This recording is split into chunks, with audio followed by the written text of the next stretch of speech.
Lepo pozdravljeni na novinarski konferenci o izzivih COVID-19 in znova opravičilo za pozen začetek naše tiskovne konference. A zbirali smo natančne podatke o tem, koliko ljudi je že bilo cepljenih, tako da bomo danes, kolikor se bo le dalo, ažurni. Novinarsko konferenco tudi danes začenjamo s pregledom zadnjih epidemioloških podatkov. Včeraj je bilo opravljenih 5966 PCR testov. Z njimi je bilo potrjenih 1680 novih okužb, delež pozitivnih PCR testov je znašal 28,16%. Hkrati je bilo opravljenih tudi neverjetnih 17531 hitrih antigenskih testov. Z njimi pa je bilo potrjenih 821 novih okužb. Delež pozitivnih hitrih testov je znašal 4,7%. Poglejmo si to še na grafični tabeli. Torej v prvi koloni na levi strani imamo po datumih klasične PCR teste, ki smo jih izvajali konec lanskega leta in v letošnjem letu. In kot vidite, je bilo dan pred tem teh testov 241, delež pozitivnih 634 je dosegal 31,1%, medtem ko včeraj skoraj 5966 testov, 1680 pozitivnih, kar znese 28,1%. Ko pa govorimo o hitrih antigenskih testih, tudi če pogledamo številke v zadnjih dneh, predvčerajšnjim 630 testov, od tega 110 pozitivnih, 17,5%, včeraj pa kar teh 17531, bistveno več, 821 odkritih, 4,7%. Število testiranj vsega je v posameznih dneh zelo različen, torej včeraj je bil res rekord. Če pogledamo skupaj, je bilo testiranih 23 497 testov je bilo preverjenih in od tega se je nabralo skupaj 2501 pozitivni, tako hitrih kot tudi PCR testov. Glede na število okužb po občinah na včerajšnji dan izstopajo naslednje občine: Brežice kar 85, Krško 75 in Sevnica 35, kar govori, da v Posavju razmere še naprej niso dobre. V Novi Gorici 46, v Sežani 37 in Ajdovščini 29. V Celju 71, v Laškem 40, v Velenju 37, Slovenski Bistrici in v Žalcu po 34 in še v Šentjurju 30. Kranj ima na primer 59 okuženih in Tržič kar 31. Domžale kar 53 in Litija 32. No, ta dolenjski konec pa tudi veliko, Novo mesto 71, Ribnica 38, Črnomelj 31 in Metlika 27. V Beli krajini tudi kar precej pozitivnih. V Ljubljani je bilo včeraj na novo potrjenih 251 okužb, v Mariboru pa 97.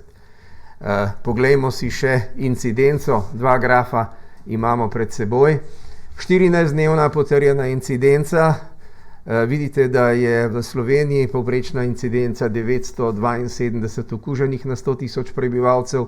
Najslabše razmerje so v Posavski regiji, številka skokovito raste, ta hip smo na 1949 okuženih, kar pomeni, da bomo čez dan, dva, če bo šlo tako naprej, dosegli številko 2000, toliko kot jih je imela v najslabšem primeru Gorenjska, ki pa je danes v bistveno boljši kondiciji. Vidite, da je danes na 3. mestu med najboljšimi, 755 okuženih na 100 tisoč prebivalcev.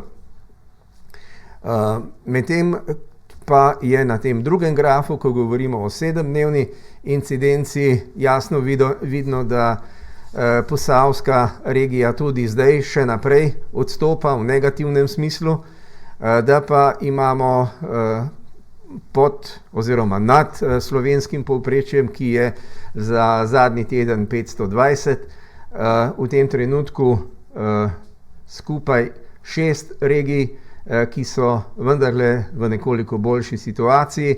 V tem trenutku je najboljša v 7-dnevnem pregledu Primorsko-notranjska regija, ki ima 350 okuženih glede na število okuženih. V posavski regiji vidimo, da gre za skoraj 3-krat boljši rezultat kot pa v Posavju. Poglejmo še razmere v bolnišnicah. Včeraj je bilo v bolnišnice na novo sprejetih 112 pacientov in iz bolnišnic pa je bilo včeraj odpuščenih veliko več kot dan predtem 108 oseb. Skupno število COVID pacientov, ki so včeraj potrebovali bolnišnično oskrbo, je znašalo 1193 oziroma 16 manj kot dan prej, torej smo znova pod 1200. Na intenzivni negi pa se je včeraj zdravilo 188 oseb, se pravi 6 manj kot smo poročali dan predtem. In še za primerjavo, v UKC Ljubljana se je danes zjutraj zdravilo 333 COVID pacientov, od tega jih je bilo 54 na intenzivnem oddelku in od tega 50 v COVID oddelkih in 4 še dodatno na ginekološki kliniki. Žal pa smo tudi včeraj imeli smrti. V bolnišnicah je umrlo 20 oseb, v domovih starejših občanov še 10, skupaj torej 30. Svojcem in bližnjim umrlim na tem mestu izrekam iskreno sožalje. Pogledamo še grafe. Poveden je zlasti zadnji stolpec, ki govori o tem, kako veliko odpustov smo imeli po teh novoletnih praznikih. Vidite, da je ta oranžni stolpec skoraj tako velik, kot je število novo sprejetih, medtem ko število smrti nekoliko nižje kot dan predtem. In če pogledamo še številke na naslednjem, torej ponovimo, na bolniških oddelkih smo imeli 1005 zasedenih navadnih postelj, kar je 10 manj kot dan predtem. Medtem ko je na intenzivnih oddelkih 6 bolnikov manj, dan predtem 194, včeraj še 188 in skupno število bolnikov, vidite, da smo imeli včeraj 1193 skupaj bolnikov, se pravi manj kot 1200, medtem ko smo imeli dan predtem 1209 zasedenih postelj. Torej, ta večji odpust je bil pričakovan, tako kot se zgodi po vsakem vikendu, se zgodi tudi po praznikih. Poglejmo še razmerje v domovih za starejše. Iz domov poročajo, da se je včeraj na novo okužilo 51 stanovalcev in 30 zaposlenih, v 5 posebnih socialno-varstvenih zavodih pa se je včeraj na novo okužilo 14 stanovalcev in še 1 zaposleni. Naš prvi gost danes je minister za delo, družino, socialne zadeve in enake možnosti Janez Cigler Kralj, ki nam bo predstavil zadnje informacije, dejstva vezana na cepljenje oskrbovancev oziroma stanovalcev in zaposlenih v domovih za starejše. Tako kot ponavadi bo odgovoril tudi na nekaj vprašanj novinark in novinarjev. Minister, prosim za vašo predstavitev.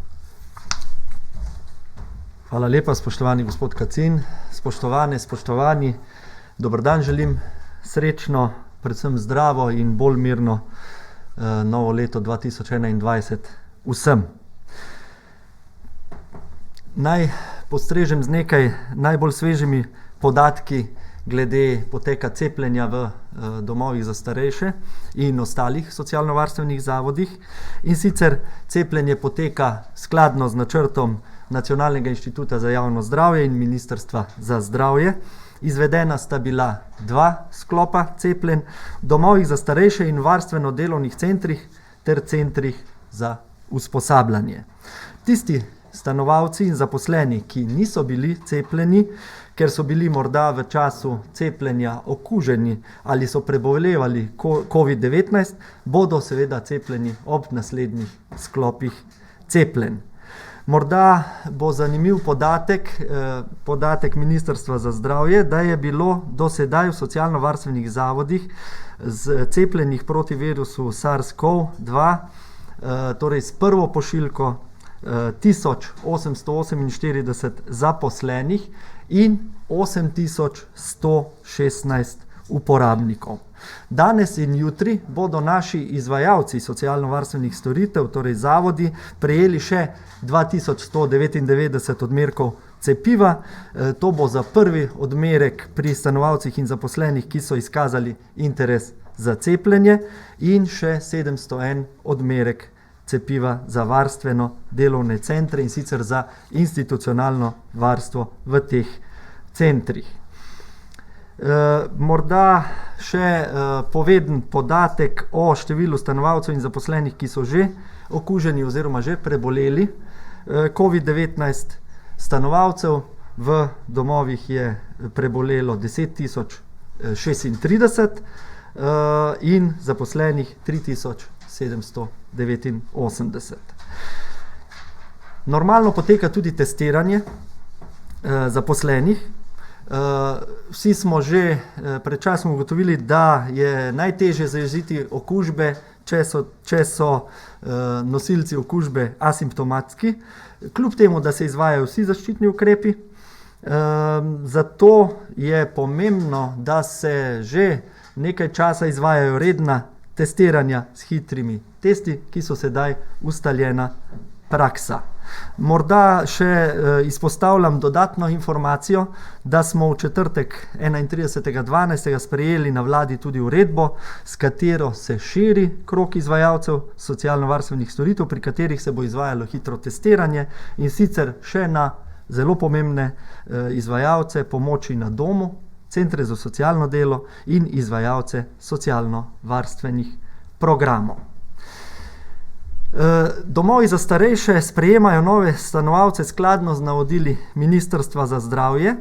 Za namestitev novega stanovalca je še vedno potrebna namestitev najprej za 7 dni v sivo cono, 8. dan se izvede testiranje in v primeru negativnega izida testa se stanovalec namesti v belo cono. Aktualne podatke o novih okužbah in smrtih v socialno-varstvenih zavodih pa je pred menoj že navedel kolega Kacin. Dovolite mi, da na kratko povzamem še nekatere sprejete ukrepe iz PKP7, Zakon o interventnih ukrepih. Za omilitev posledic drugega vala epidemije je začel veljati 31. decembra 2020, torej zadnji dan preteklega leta. 7. sveženj ukrepov ponovno zagotavlja pomemben nabor ukrepov, ki so namenjeni ohranjanju delovnih mest in spodbujanju zaposlovanja mladih, celostni skrbi starejših in krepitvi socialne varnosti družin in posameznikov. Z našega področja, torej z področja Ministrstva za delo, družino, socialne zadeve in enake možnosti, ki ga vodim, je gotovo eden pomembnejših ukrepov solidarnostni dodatek za upokojence. Izplača se podobno kot v prvem valu epidemije z upokojencem z najnižjo pokojnino pod 510 evrov v višini 300 evrov, s pokojnino od 510 do 612 evrov v višini 230 evrov in s pokojnino 612 do 714 evrov se izplača 130 evrov solidarnostnega dodatka. Ta dodatek se bo izplačal tudi prejemnikom nadomestil iz invalidskega zavarovanja, ki so brezposelne osebe in imajo stalno prebivališče v Republiki Sloveniji in jih izplačuje Zavod za pokojninsko in invalidsko zavarovanje. Pomembno je, da so do solidarnostnega dodatka ob upoštevanju zneskov upravičeni tudi uživalci poklicnih pokojnin, ki imajo stalno prebivališče v Republiki Sloveniji. Glede ukrepov, ki se navezujejo na domove za starejše oziroma socialno-varstvene zavode, smo sprejeli kar nekaj pomembnih ukrepov, in sicer pomemben ukrep predstavlja dodatek zaposlenim za delo v sivi in rdeči coni v višini 30% urne postavke osnovne plače zaposlenega. Na ta način seveda zaposlene nagradimo in se jim zahvalimo za njihovo požrtvovalno delo, neodvisno od določb kolektivne pogodbe, ki v času epidemije zagotavlja osebam že dodatek v višini do 65%. S PKP7 smo razširili krog upravičencev do dodatka za delo v sivih in rdečih conah, in sicer tudi na zaposlene pri zunanjih izvajalcih, ki delajo v domovih za starejše ali v bolnišnicah v sivi in rdeči coni. To so največkrat snažilke, ki so zaposlene pri zunanjih izvajalcih teh del. Za čas epidemije se uvajajo 3 novi dodatki za delo v rizičnih razmerah, in sicer za zaposlene pri zunanjih izvajalcih, to sem že povedal, za javne uslužbence na delovnih mestih plačne skupine J, ki delajo v belih conah in so nadpovprečno izpostavljeni tveganju za svoje zdravje oziroma prekomerno obremenjeni. Ta dodatek bo znašal 30% urne postavke njihove osnovne plače, ter za dijake in študente, ki delajo neposredno s COVID-19 stanovalci, tudi v višini 30% urne postavke. Pomembno je, da se vsi ti izplačani dodatki iz protikoronske zakonodaje ne bodo upoštevali pri izračunu pravic iz javnih sredstev, pri katerih se praviloma upošteva dohodek iz dohodninske odločbe preteklega koledarskega leta. Naj omenim tudi, da se bodo iz proračuna domovom za starejše, CUDV-jem, VDC-jem za obdobje od 1. septembra do 31. decembra 2021, torej 1. septembra 2020 do 31. decembra 2021, povrnili stroški, ki so nastali zaradi vzpostavitve rdeče cone pri izvajalcu. Ravno tako bodo iz proračuna povrnjeni stroški namestitve tistih, ki pri njih delajo in zaradi dela stanovalci v sivi in rdeči coni ter posledično zaradi nevarnosti širjenja okužbe potrebujejo ločeno namestitev.